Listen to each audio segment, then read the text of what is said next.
4 jours maintenant qu'elles ont pris la flotte. Elles sont toujours pas sèches. On se tape des orages et des averses quasiment tous les jours. C'est super humide.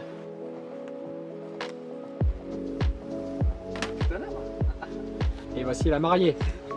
Mesdames et messieurs, il est en mode j'attends ma banane quoi. T'inquiète pas mon pote. Toujours pas. Ça fait 2 jours quand même. Bah, dommage hein. On fera pas plus copain quoi. Et les lunettes, on dirait qu'il va faire l'attention d'un glacier. Je l'ai fait, c'est vrai. Ça m'est arrivé durant mon périple. Après avoir traversé le désert albanais. Le désert de Gobi. Le glacier de Norvège. Pas facile. Je suis arrivé à bout. Quelle expérience.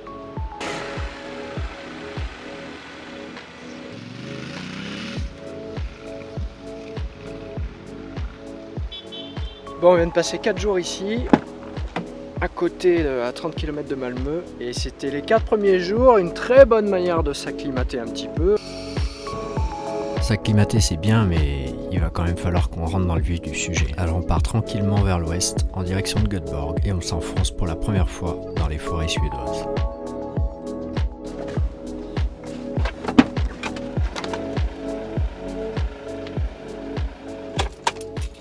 Ça a l'air pas mal du tout ici. On va voir là. Sur Google Maps.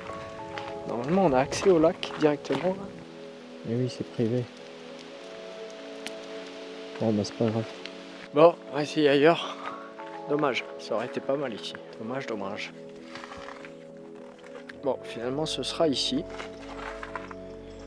On est le long de la route, mais on est quand même perdu en pleine forêt. C'est pas une route d'ailleurs, c'est une piste. Et on a un accès apparemment au lac par ici, jusqu'à une grosse pierre qui fait comme un petit ponton naturel. On va aller voir ça. Il n'y a personne. On a notre petite plage pour nous. C'est juste magnifique et tellement reposant. Il n'y a pas un bruit là.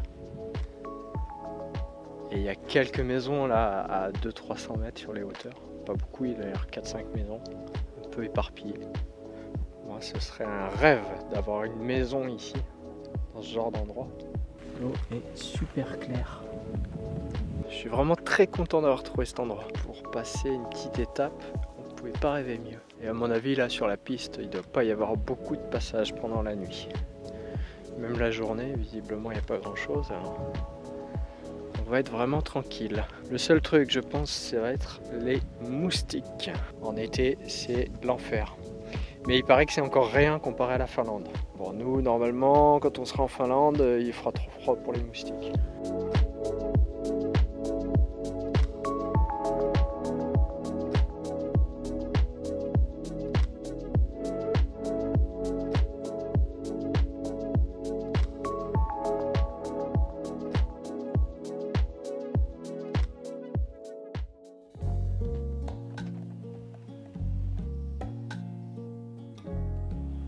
Ce genre de petite cabane, perdue au milieu des bois.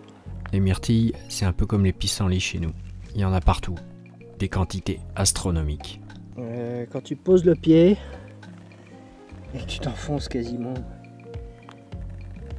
jusqu'à la cheville. Très très mou le sol forestier ici.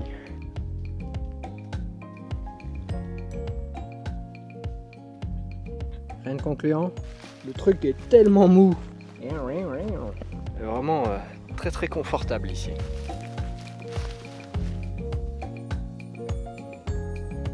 Il y a une certaine sérénité qui se dégage de ces lacs et de ces forêts. J'ai l'impression que je vais me sentir bien dans ce pays.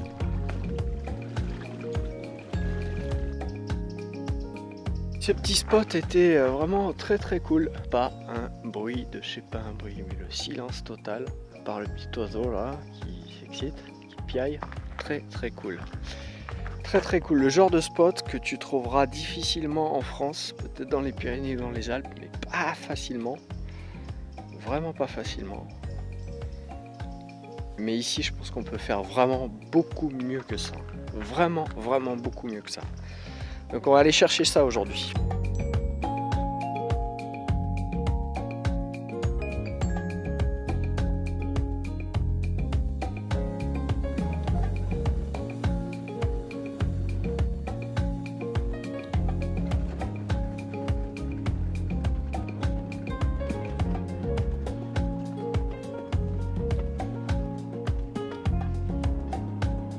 Ah, tu t'attends pas à trouver ça ici, hein. Ça va un peu gâcher le paysage.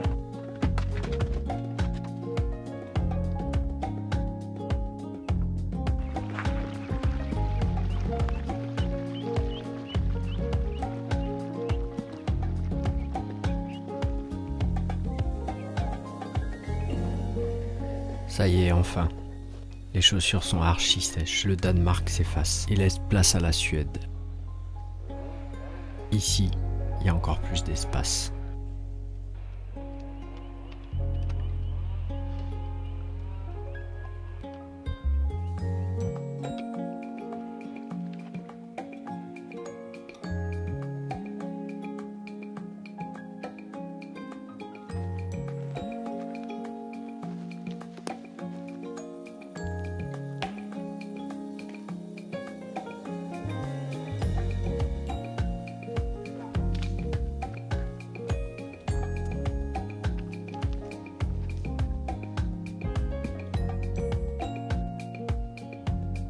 Deuxième jour, l'endroit est pas trop mal, mais toutes ces carcasses de voitures désossées qu'on trouve à droite à gauche, ça me donne pas tellement envie de rester. Alors je continue de chercher. À force, je vais bien finir par trouver ma carte postale.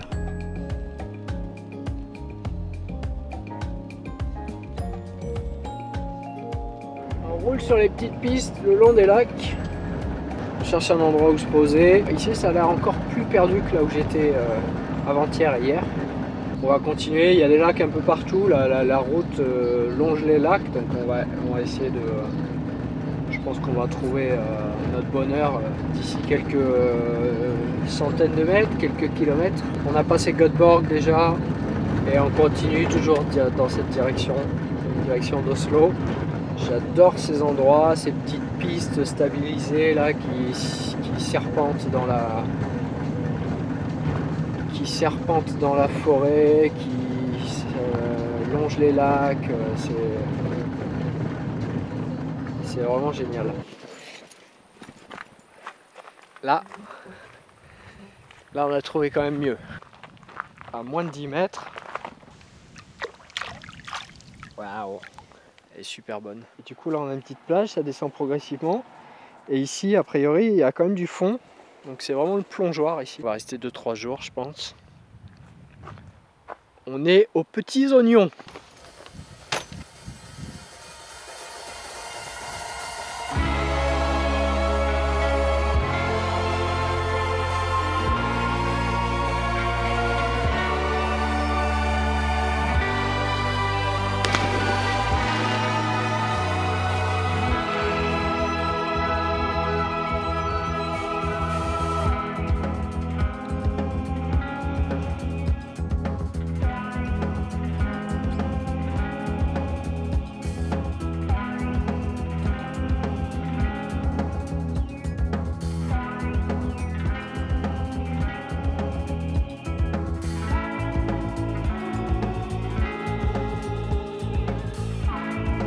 Parfois tu cherches un truc, tu sais pas vraiment quoi, et une fois que t'as trouvé, ça devient une évidence. En l'occurrence, là c'est ce qui s'est passé. J'avais une certaine idée de la Suède, et tout ce que je voulais c'est qu'elle se manifeste. C'est tellement beau, c'est tellement relaxant, tellement magnifique.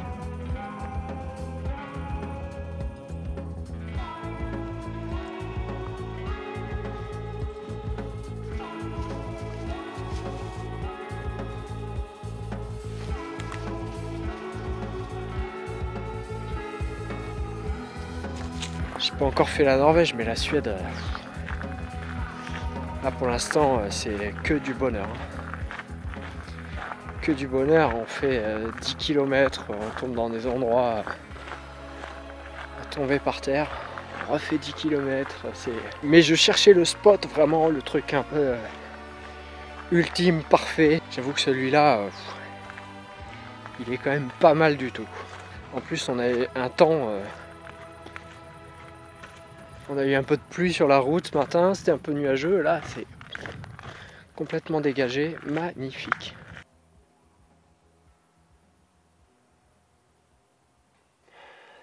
Des petits moments parfaits comme ça. Un petit crépuscule qui dure, qui s'éternise.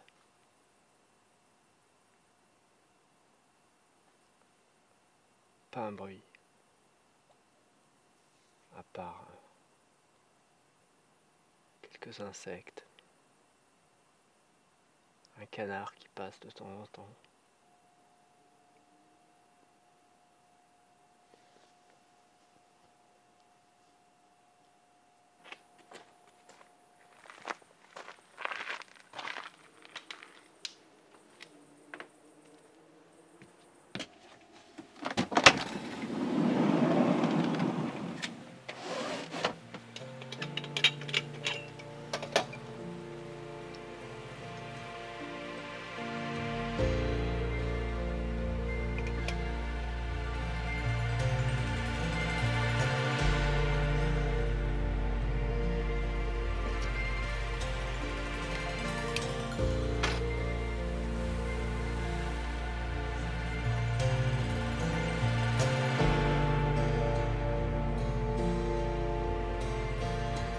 Le gros problème de la Scandinavie quand tu voyages en van, c'est les laveries automatiques. Il y en a quasiment nulle part.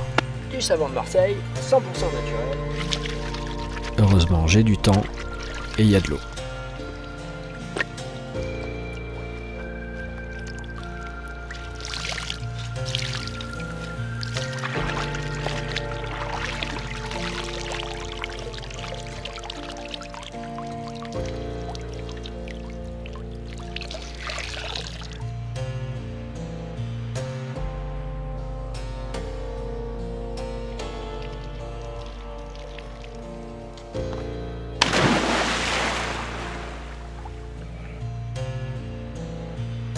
Et maintenant qu'on est propre, on va pouvoir aller se salir dans la nature. On va aller se faire quelques incursions dans la forêt, histoire d'explorer les alentours. J'y vais léger, juste avec mon téléphone, et je vais rapidement regretter de ne pas avoir la caméra. Donc la qualité des images n'est pas forcément au rendez-vous, mais l'expérience qu'on va vivre et les rencontres qu'on va faire le sont vraiment. D'accord, bon bah voilà. Quand je disais qu'il y avait des animaux sauvages, bon bah blaireaux, très rare. J'en avais vu en France des blaireaux, le soir, dans le Vercors. Mais c'est plutôt rare en France. C'est là, deux d'un coup, à moins de 2 mètres. Et là on a des traces. Mais franchement, elles sont énormes. C'est un gros sabot ça. Ça doit être un cerf. De cette taille-là, ça doit être un cerf, je pense. Je ne vois que ça. C'est la taille de ma main, le truc. Sur le moment, j'y ai pas pensé. Mais sinon, il y a des élans aussi. On voit bien les deux parties. Voilà, et là, celui-là, il est plus petit.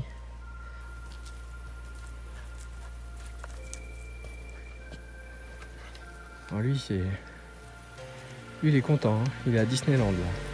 Il veut tout manger, tout renifler, courir partout. Ce chien est un petit vagabond de la forêt. Et là, je peux te dire que sans GPS, tu te perds très rapidement. Et là, c'est Mousseland.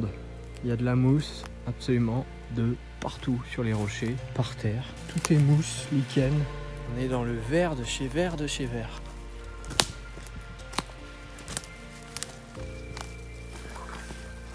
Castor qui est passé par là. Et là, on dirait bien que c'est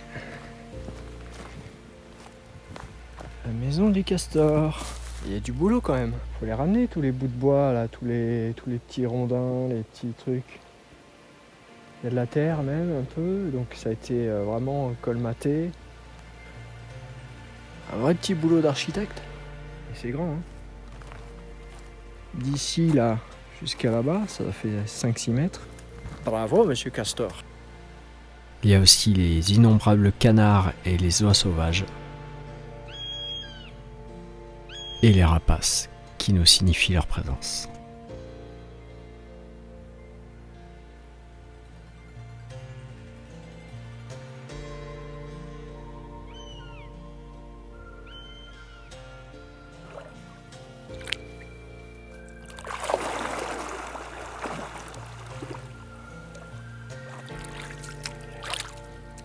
vient de passer 5 jours ici, dans ce petit paradis sur ce lac.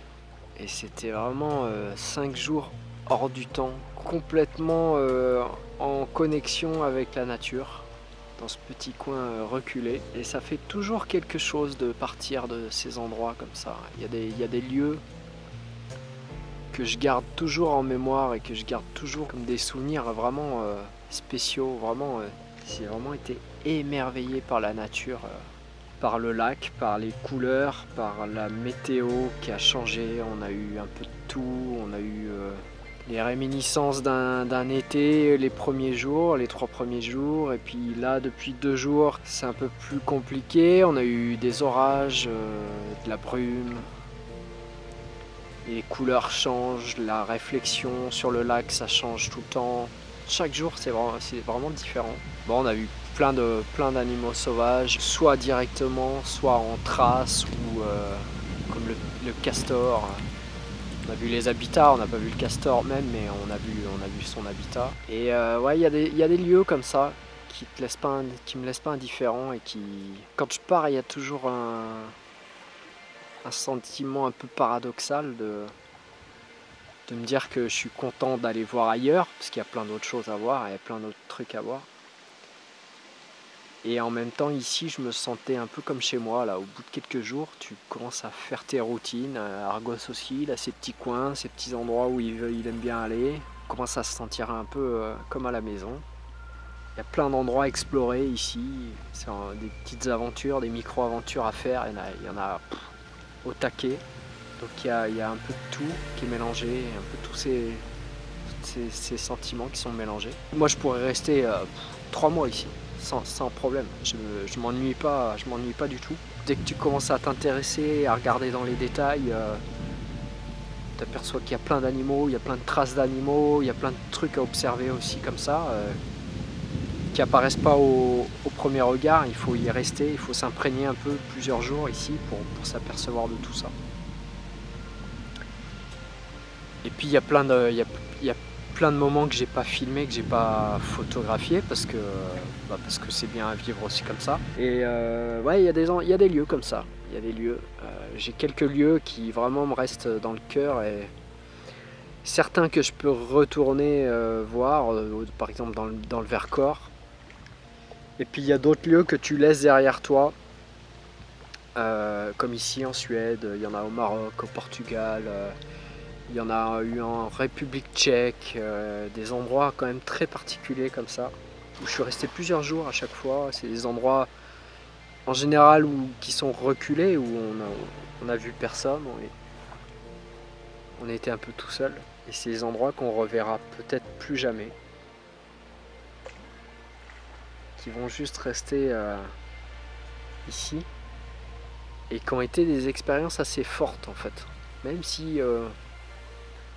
Même si on fait rien en fait, enfin on fait rien, on n'a pas une activité, je suis pas allé faire du canoë ou du parapente ou j'en sais rien, j'ai rien fait de spécial, à part me promener dans la forêt, observer le lac, les animaux, le temps, la météo, les trucs comme ça, enfin explorer les forêts, les rives.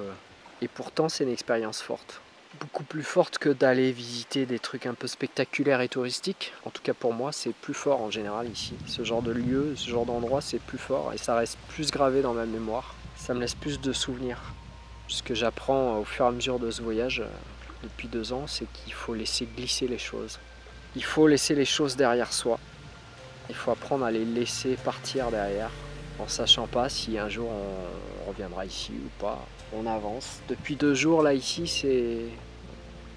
c'est un peu les prémices de l'automne quasiment. En tout cas ça ressemblerait à un début d'automne ou un mois de septembre en France. Ici on est encore au mois d'août, on est le 9 août. Ça me fait aussi réaliser qu'il faut que j'avance et que je bouge, parce que ça va aller assez vite au niveau de la météo et des saisons. On va bouger, je pense que dans 2-3 jours on va passer en Norvège. On se dirige, on est plus très loin de la frontière maintenant. Et voilà, c'est les petits moments magiques où le temps s'arrête.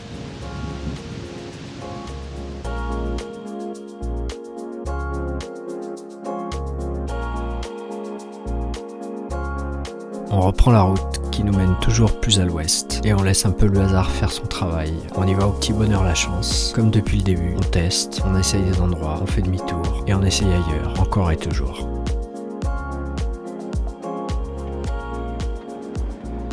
Eh ben on a trouvé mieux. Ça va être juste un petit peu compliqué d'accès, peut-être.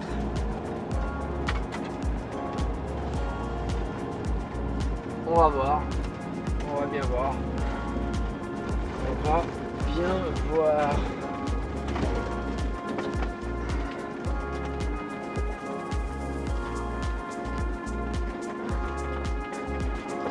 Le début, ça va. C'est juste à un moment, il y a un petit passage un petit peu chaud.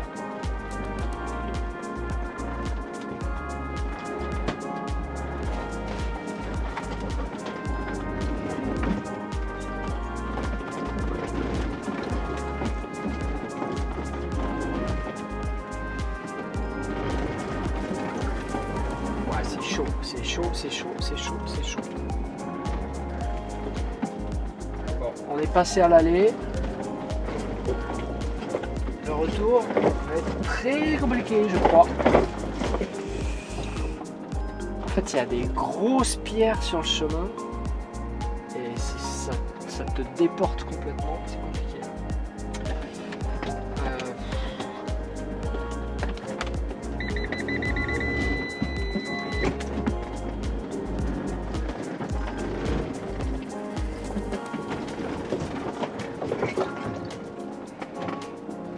Je me demande si je ferais pas le demi-tour.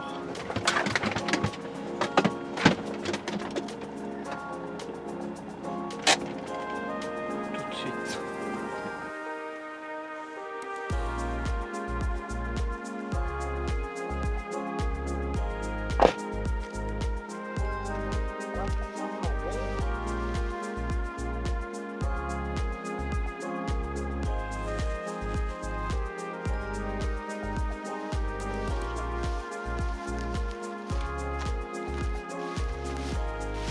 Le demi-tour demain.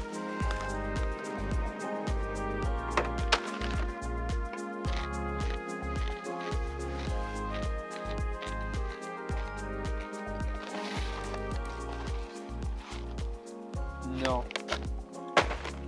Est-ce qu'on se ferait pas un petit feu? Ce serait la première fois depuis très longtemps et la première fois en Suède. Est-ce qu'on ferait pas un petit feu? Est-ce que ça ferait pas un peu fuir aussi les moustiques? Tu manges pas mes chips. Et je viens de m'apercevoir qu'il y a des grilles pour le barbecue, sympathiquement laissées pendues à l'arbre. Vraiment, les Suédois, très très sympa. Alors par contre, ce qui commence à me faire un petit peu peur, c'est vraiment la sortie, parce qu'on a déjà eu du mal à rentrer. Il va falloir que je fasse le demi-tour. Ça va être un petit peu tricky. Reculer ici pour faire le demi-tour, pour ensuite repartir dans l'autre sens. Petite sortie sportive encore, on va se faire une petite sortie sportive, mais bon, quand t'as des spectacles, quand t'as un spectacle comme ça.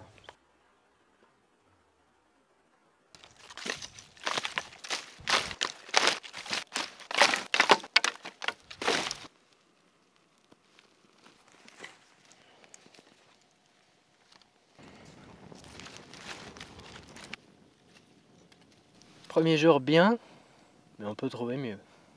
Deuxième jour, quasiment moins bien que le premier jour. Troisième jour, paradis. On y reste 5 jours.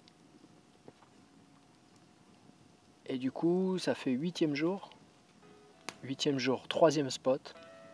Non, 4e spot. On monte d'un échelon à chaque fois. On monte d'un niveau à chaque fois. Là, on est proche de la perfection, là, quand même. Les premiers moustiques arrivent. Le feu est là. Il nous mène toujours à bon port, le Gédéon. La Scandinavie, c'était mon rêve.